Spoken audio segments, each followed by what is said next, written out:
Hi everyone, कसे आहात तुम्ही सगळे? आय होप तुम्ही सगळे खूप मस्त आणि मजेत असाल. आणि आज आहे शिवजयंती, तर तुम्हाला सगळ्यांना शिवजयंतीच्या खूप खूप खूप शुभेच्छा.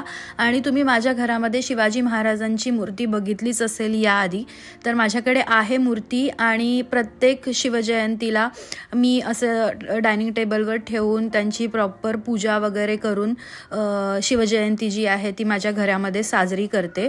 रोज नॉर्मली एक फूल ठेवते आणि पूजा होते, त्यावेळेला एक अगरबत्ती लावते, बस इतकंच करते. रोज काही माझ्याकडून खूप काही अशा गोष्टी होत नाहीत, बट शिवजयंतीला आवर्जून मी हे करते. गेल्या वर्षी फक्त शिवजयंतीला माझ्याकडून पूजा झाली नव्हती, कारण 19 फेब्रुवारीला अपूर्वाचं लग्न होतं आणि मी तिकडेच होते, तर मी घरी नव्हतेच त्यावेळेला, म्हणजे घरी कोणीच नव्हतं. त्यामुळे गेल्या वर्षी तेवढी, आणि असं पण अंतर नव्हतं की मी येऊन पूजा करून वगैरे जाईन, तर एवढं खूप जास्त अंतर होतं लग्नाचं ठिकाण आणि माझं घर. त्यामुळे गेल्या वर्षी फक्त स्किप झाली होती. आणि ही मूर्ती मला वाटतं आम्ही आणली होती 2021 मध्ये, युद्धवीर व्हायच्या आधी महाराजांची मूर्ती आम्ही आणली होती दादरहून. आणि तेव्हापासून मग आम्ही शिवजयंतीला ही अशी छोटीशी शिवजयंती घरामध्ये साजरी करतोच. युद्धवीर पाण्यामध्ये खेळत होता, त्याला मी खूप बोलवत होती ये ये ये म्हणून, पण तो काय रेडी नव्हता, पाण्यात खेळत होता. तर मी पण विचार केला की ठीक आहे, त्याला नको बोलूया, सगळं व्यवस्थित आवरून घेते, मगच त्याला नमस्कार करायला बोलवते, नाहीतर मग त्याचा खूप डिस्टर्बन्स राहतो. आणि अकिराचं काही नाही, ती असते म्हणजे माझ्या आजूबाजूला लुडबुडत असते, मी जे सांगते त्या सगळ्या गोष्टी ती करत असते. आणि कसं आहे माहिती आहे, आपल्या घरामध्ये ना आपल्याला लहानपणापासूनच शिवाजी महाराजांबद्दल बाळकडू पाजलं गेलंय असंच आपण म्हणू शकतो, आणि तेच पुढच्या पिढीला पण आपण देतो. असं काही ठरवून वगैरे करावं लागत नाही, ऑटोमॅटिकली मुलांना शिवाजी महाराजांच्या, संभाजी महाराजांच्या स्टोरीज, गोष्टी सांगितल्या जातात, त्यांच्याबद्दल गाणी ऐकवली जातात, कार्टून्स पण हल्ली असतात ते पण दाखवले जातात. म्हणजे आपणहून ह्या सगळ्या गोष्टी होतात, असं काही स्पेशली कुठली गोष्ट करावी लागत नाही महाराजांच्या बाबतीत. आणि तेच सगळं झालेलं आहे, त्यामुळं ना माझ्या घरी पण तेच सगळं झालं आहे. त्यामुळं असं काही मुलांना खूप असं वेगळं आपण काही करतोय समजावून सांगायची वगैरे गरज नाही पडत. फक्त आज शिवजयंती आहे, शिवाजी महाराजांचा आज जन्म झाला, बड्डे आहे असं त्यांच्या भाषेमध्ये सांगितलं की मग विचारतात की मग केक आणायचा का हे वगैरे सगळं. मग त्यांना मी सांगते की केक नाही, अशा पद्धतीनं शिवाजी महाराजांचा जो बड्डे येतो असं आपण सेलिब्रेट करतो आणि असाच करायचा नेहमी.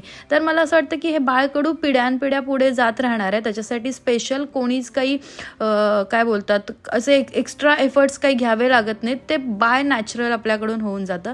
त्यानंतर जेव्हा बाहेर गेले युद्धवीर आणि अकिराला ट्युशनला सोडायचं होतं, तर त्यावेळी पण सगळ्या ठिकाणी म्हणजे चौकात शिवजयंती साजरी होतीये आणि खूप छान, म्हणजे एक संचारल्यासारखं होणं म्हणतात ना, ते झालं. ॲक्च्युली मला सकाळपासून खूप लो वाटत होतं, पण बाहेर जाऊन आल्यानंतर म्हणजे घरातनं बाहेर पडल्यानंतर ते सगळं बघितल्यानंतर एवढं छान वाटलं ना, खूप मस्त वाटलं, म्हणजे एक संचारल्यासारखं झालं. आणि परत मी घरी आले, मग तुमच्याशी बोलले वगैरे, हे तुम्ही आता व्लॉगमध्ये पुढे बघालच.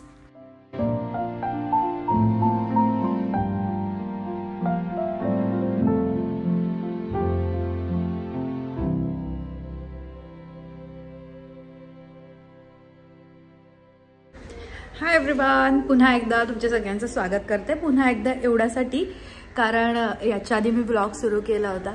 शिवाजी महाराजांचं एकदम पूजा वगैरे सगळी झालेली आहे आणि आज स्कूलला सुट्टी आहे, पण अकिरा आणि युद्धवीर दोघांना पण मी सोडून आली आहे. कुठे तर अकिराची ट्युशन आहे, एरवी संध्याकाळी असते, आता सकाळी होती आज.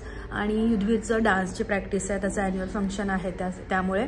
आणि 1च तास फक्त त्यांनी ठेवले डान्सची प्रॅक्टिस. आणि मला असं झालं की वीरूला सोडलं, त्यानंतर अकिराला सोडायला गेले, आणि अकिराला सोडून येईपर्यंत म्हणजे 20 मिनिटं तर त्यामध्ये गेली. आणि आता अर्ध्या तासातच मला परत वीरूला आणायला जायचं आहे. 1 तासासाठीच कशाला, मी टीचरना पण बोलले ॲटलिस्ट 1.5 तास तरी ठेवायचं. आता परत वीरूला घ्यायला जायचं आहे, परत त्यानंतर घरी येऊन परत अकिराला घेऊन यायचं आहे, कारण टाईम जे आहे ते मॅच होत नाही. आणि सुट्टीच्या दिवशी हल्ली मला काय होतं माहिती आहे की जे रुटीन असतं ना तेच बरं वाटतं. ज्या दिवशी सुट्टी असते त्या दिवशी जरा रमतगमत माझी सुरुवात होते सगळ्या गोष्टींची, आणि मग मला डल फील व्हायला लागतं. आता पण मला माहिती नाही का असं खूप डल वाटतं. असं एरवी कसं खूप असं एकापाठोपाठ एक अशी कामं असतात, पण आता तसं नाही आहे. त्यामुळे मला असं खूप डल होतं आहे की काही करायलाच नको, बसूनच राहूया.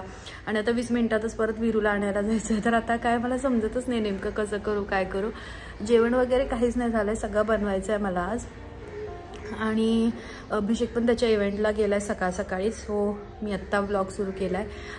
हल्ली 1-2-4 दिवसापासून असं व्हायला लागलं की व्लॉग जे आहेत ते त्या दिवशी सकाळी मी शूट करते आणि त्याच दिवशी परत मी पोस्ट करते, कारण संध्याकाळी परत मी व्लॉग स्टार्टच करत नाही आहे. तर ते एक दिवसाचं हे मिळालं ना, म्हणजे आदल्या दिवशी व्लॉग शूट केला आणि दुसऱ्या दिवशी पोस्ट केला की ते बरं पडतं, जास्त असं हेक्टिक होत नाही. पण मग आजचा व्लॉग मी असा बोलूनच शूट करते, जेणेकरून जास्त काय मला व्हॉइस ओव्हर आणि एडिटिंगमध्ये जास्त माझा टाईम जाणार नाही आहे. पण आज मला खूप लो वाटायला लागलं आहे. सुट्टी आहे म्हणून असेल किंवा रात्री माझी झोप नाही झाली म्हणून असेल. काल आम्ही बराच वेळ पिक्चर बघत बसलेलो. सुट्टी असली मुलांना मध्ये आली की खूप वेळ पिक्चर वगैरे आम्ही बघत बसतो, असं आहे. तर काल मी मिसेस मूवी पण बघितला. मला सबस्क्रिप्शन माझं ना संपलेलं आहे झी5चं आणि सोनीचं दोन्हीचं, तर आणि ते सबस्क्राईबच होत नाही. म्हणजे सबस्क्रिप्शन परत रिन्यू होतच नाही आहे. काय झालं आहे काय माहिती. मग मैत्रिणीकडून तिचं घेतलं, लॉग इन केलं आणि मूवी बघितला. खरंच म्हणजे एकदा बघण्यासारखा मूवी आहे. त्याच्याबद्दल मी बोलतेच, पण आता विरूला आणायला जायचं आहे मला 20 मिनिटात. 100 वेळा मी तुम्हाला तेच सांगते. तर थोड्या काही गोष्टी आहेत त्या करून घेते, म्हणजे ॲटलिस्ट थोडं तरी काम झाल्यासारखं वाटेल, नाही तर काहीच नाही असं होईल. आणि त्यानंतर मग तुमच्याशी बोलते. आणि आता हे माझं थोड्या बहुत वगैरे हे सगळं व्हायला लागलं आहे. कशाने व्हायला लागलं आहे काय माहिती. विरूच्या स्कूलमध्ये आणि अकिराच्या स्कूलमध्ये पण मराठी बोलत नाहीत, फक्त हिंदी आणि इंग्लिशच असतं. तर विरूची पण लँग्वेज अशीच आहे की काल मला बोलतोय नवाब खूप जोरात भागतोय मम्मी, नवाब खूप जोरात भागतोय. म्हणजे भागतोय मला काय समजेना, भागतोय म्हणजे काय. मग त्यानंतर मला बोलतोय मम्मा अरे लर्निंग करतोय असं मला बोलतोय. म्हटलं लर्निंग करतोय, काय लर्निंग करतोय. तर त्याने मला नवाबसारखं पळून दाखवलं, असं रांगतात ना मुलं तसं. हे बघ भागतोय, लर्निंग करतोय. म्हणजे अच्छा रनिंग करतोय. तर बोला हां लर्निंग करतोय. आला लगेच नवाब. ये नवाब इकडे, तुला पण दाखवूया सगळ्यांना आपण. ये, तू आवडतोस सगळ्यांना. Come good boy, come this side, come. हे बघ नावीला जस्ट फिरवून आणलंय मी. त्यामुळे त्याचं जे बेल्ट आहे तो काढायचा आहे. नाव गुड बॉय. हे बघ सी नवाबचं त्याला असे फोटो बिटो आवडत नाहीत, त्याला सवय पण नाही आहे जास्त. म्हणजे आम्ही काय त्याचे फोटोज असे काढत नाही जास्त, हे की नाही बाबू. Okay good boy. तर तो कुत्रा जो आहे तो आहे अजून तिथेच. तर मी अपोजिट साईडला जाते. प्लस मी डॉक्टरांना पण नवाबला दाखवून आले अभिषेक आल्यानंतर. तर काय नाही, कुठे काय त्याला लागलेलं नाही, काय नाही, सगळं नॉर्मल आहे. तरी पण एक सेफर साईड त्यांनी एक नॉर्मल इयरली वॅक्सिन द्यायचं असतं ते देऊन ठेवलं, ते द्यायचंच होतं असं पण. तर चला मी आवरून घेते थोडंसं इकडचं तिकडचं आणि मग त्यानंतर तुम्हाला भेटते. एवढं गरम होत आहे माहितीये. 12चं ऊन म्हणजे काय सुरुवात झाली. आणि त्यात तांदूळ घ्यायचे होते मला 5 किलो. तांदूळ मी दुसऱ्या ठिकाणाहून घेते, डीमार्टमधून मागवत नाही. तर ते 5 किलो. हा बोलला वॉटरमेलन घे. वॉटरमेलन ते 3 किलोचं आहे. त्यानंतर ह्याला दुसऱ्या सुपर मार्केटमध्ये जाऊन ते घ्यायचं होतं. आणि काही पकडायला तयार नाही. एक बॉटल फक्त घ्यायची होती, त्यातून पाणी गळत होतं, तर ते सुद्धा त्यानं हातात पकडलं नाही. खूप म्हणजे खूप गरम व्हायला लागले, भयानक. ओशन वॉटर घेऊन आले. ओशन वॉटर मी घेऊन आले कारण ओशन वॉटर मला खूप जास्त आवडतं, खूप जास्त आवडतं. बाकी कुठल्या ड्रिंकपेक्षा मी ओशन वॉटरच आवडतं. तुम्ही व्हॅलेंटाईन्स डेच्या ब्लॉगमध्ये बघितलं असेल, अपूर्वाने मला जे सरप्राईज पाठवलं होतं त्यामध्ये पण ओशन वॉटर होतं सारखं. वाव छान आहे रे, मस्त आहे. छान. भयानक ऊन. तुमच्याकडे उन्हाळा सुरू झालाय की नाही सांगा. मुंबईमध्ये तर जबरदस्त उन्हाळा सुरू झालाय. आणि थांब जरा अजून त्याचा यूज चांगला कर विरू, उगाच खराब करू नकोस. ठेवते नंतर आपण लावूया. इथे ना काय सांगत होते मी तुम्हाला. हां अजून फेब्रुवारीचे 10 दिवस, मार्चचे 30 दिवस, असं अजून जवळजवळ 1.5 महिना स्कूल आहे. स्कूलच्या निमित्तानं तर मला सारखं जावंच लागणार आहे ह्या वेळेमध्ये बाहेर वगैरे. आय होप हा माझा आवाज जो आहे तो कॅप्चर करत असेल एवढ्या लांबून, कारण मी खूपच लांब बसले. त्याला मी थोडंसं ना आता हे ओशन वॉटर पिऊन घेते, थंड आहे तोपर्यंत. बाकीचे फ्रीजमध्ये ठेवते. ह्याला पण ते बॉल वगैरे लावून द्यायचे ते लावून देते. आणि बहुतेक विरूला माहिती नाहीये की मी कॅमेरा लावलाय तो. त्याला वाटतं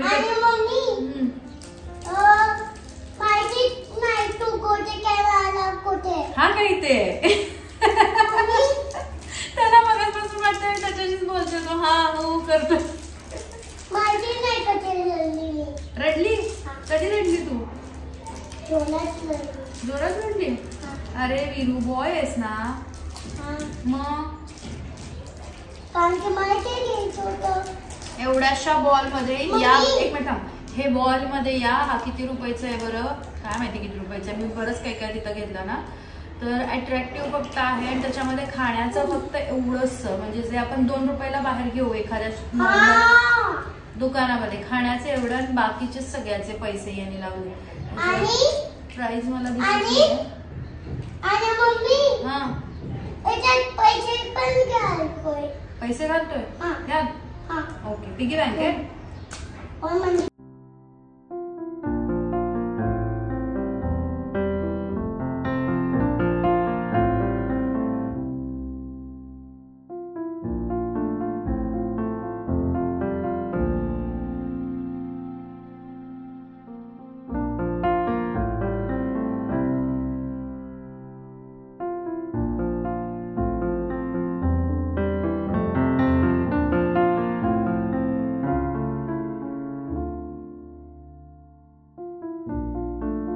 बघू व्यवस्थित कर ना. असं काय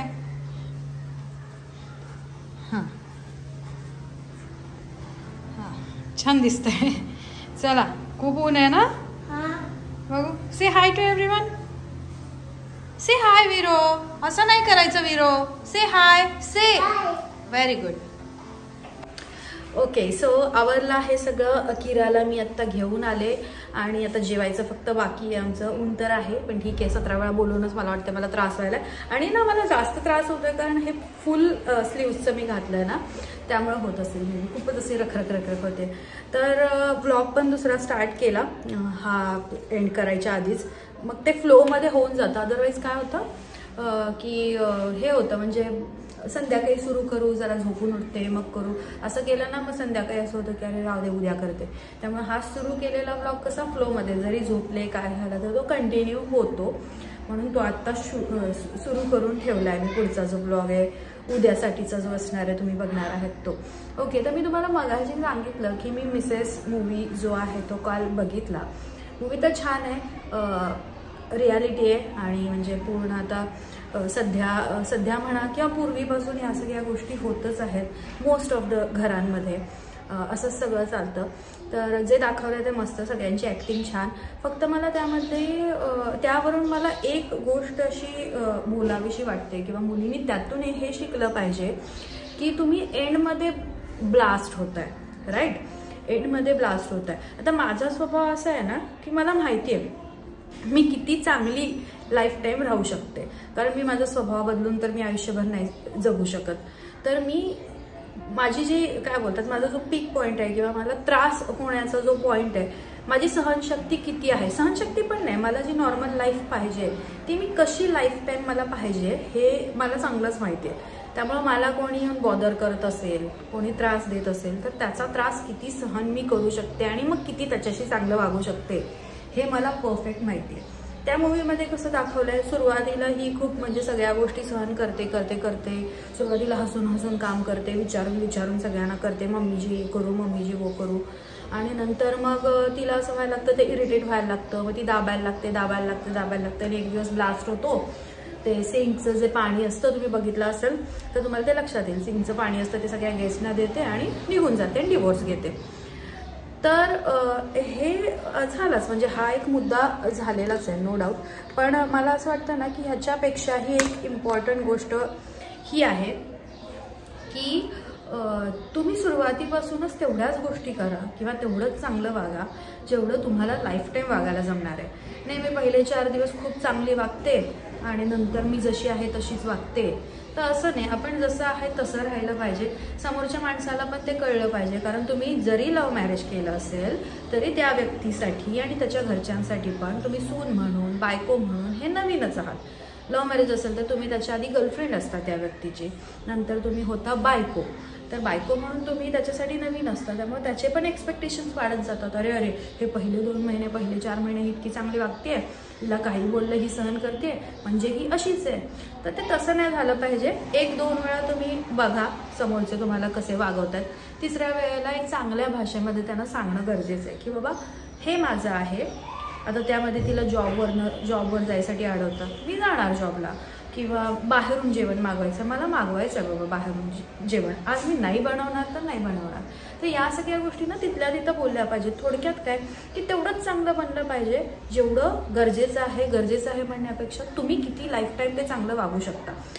कारण मी एवढी चांगली नाहीच आहे, त्यामध्ये दाखवले तेवढं तर मला शक्यच नाही लाईफटाईम जगणं. हां, एखादी मुलगी खरोखर अशी असेल की तिला हे सगळं करायला जमत असेल, तिच्यासाठी हे ओके आहे. पण परत जर जाऊन त्या सगळ्या फिलिंग्स दाबून जर तुमचा ब्लास्ट होणार असेल तर त्याला काहीच अर्थ नाही. त्या लोकांची पण चूक नसते, अपोजिट साईडचे सासरचे लोक असतात त्यांची पण चूक नसते, कारण त्यांना हे माहिती होतं की ही अशी आहे. अरे गेले 4-5-6 महिने नवीन तर ही एवढी चांगली वागली, आम्ही जे सांगतोय त्याचा हिला प्रॉब्लेम नव्हता आणि आता प्रॉब्लेम होतोय, असं कसं. त्यांच्यासाठी पण ते ॲक्सेप्ट करणं मुश्किल होऊन जातं.